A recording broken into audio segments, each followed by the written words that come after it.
اے ایمان والو، اپنے معاہدوں کو پورا کرو۔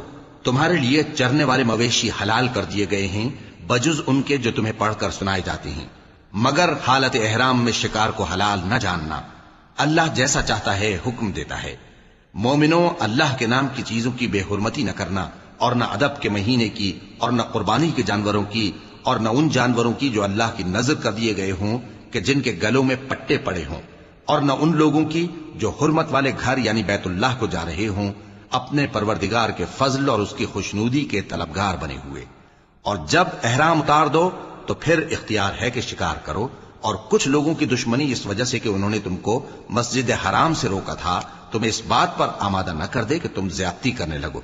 اور دیکھو، نیکی اور پرہیزگاری کے کاموں میں ایک دوسرے کی مدد کیا کرو، اور گناہ اور ظلم کی باتوں میں کسی کے ساتھ تعاون نہ کرو، اور اللہ سے ڈرتے رہو۔ کچھ شک نہیں کہ اللہ کا عذاب سخت ہے۔ تم پر مرا ہوا جانور اور بہتا لہو اور سور کا گوشت اور جس چیز پر اللہ کے سوا کسی اور کا نام پکارا جائے، اور جو جانور گلا گھٹ کر مر جائے، اور جو چوٹ لگ کر مر جائے، اور جو گر کر مر جائے، اور جو سینگ لگ کر مر جائے، یہ سب حرام ہیں۔ اور وہ جانور بھی جس کو درندے پھاڑ کھائیں، مگر جس کو تم مرنے سے پہلے ذبح کر لو، اور وہ جانور بھی جو غیر اللہ کے آستانے پر ذبح کیا جائے، اور یہ بھی کہ پانسوں سے قسمت معلوم کرو۔ یہ سب گناہ کے کام ہیں۔